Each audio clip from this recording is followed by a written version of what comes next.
ये नाम मेरे पापा ने रखा था, जो कि एक इंडियन आर्मी ऑफिसर है।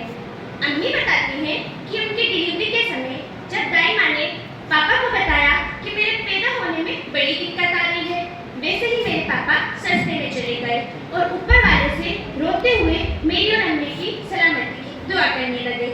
लगता है मुझे पहले से ही पता पड़ गया था कि ये दुनिया बड़ी जालिम है और सबसे महफूज जगह पर मैं ऑलरेडी 9 महीने रह चुकी हूँ।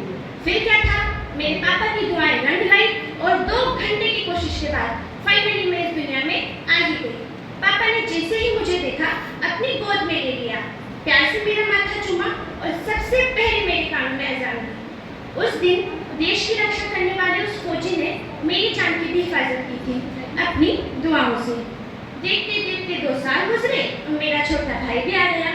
हम दोनों मिलकर बड़े मजे करते, साथ में खेलते, साथ में खाना खाते, साथ में घूमने जाते, साथ में नमाजें पढ़ते और अम्मी के कामों में उनकी मदद भी कराते।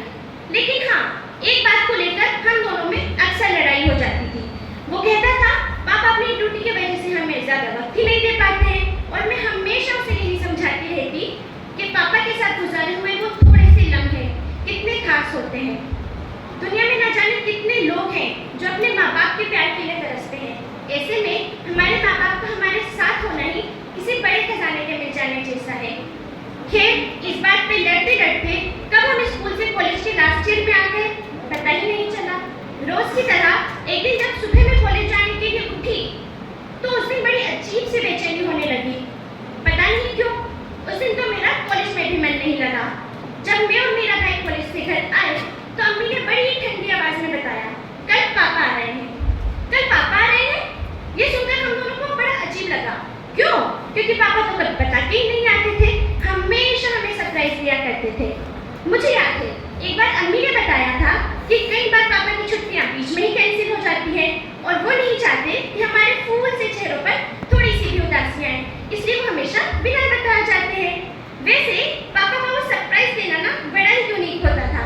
पापा जब भी आते प्यार से हमारे सिर को सहलाते और बड़ी ही मीठी आवाज में हमसे सलाम करते। उनका ये अंदाज मुझे बड़ा क्यूट लगता था। पापा जितने भी दिनों के लिए आते वो हमारे साल के बेस्ट डेज होते थे। दिन में हम सब मिलकर घूमने जाते और रात में पापा के हाथ का खाना, क्या स्वाद होता था उसका। और पापा की ड्यूटी के किस्से सुने बिना तो हम सोते ही नहीं थे।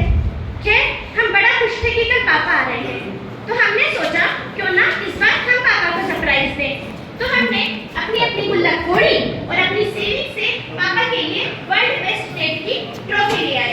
सोचा कि कल उन्हें देंगे, वो देख के बड़ा खुश हो जाएंगे। अगले दिन हम कॉलेज गए और जब हम कॉलेज से आए तो घर के सामने बहुत सारे आर्मी ऑफिसर्स की भीड़ लगी हुई थी। उस भीड़ को पार करते हुए जैसे ही हम आगे गए तो हमें तिरंगे में लिपटे हुए पापा दिखाई दिए। ये क्या पापा, हम तो आपको सरप्राइज देने वाले थे ना, आप तो हमारा सरप्राइज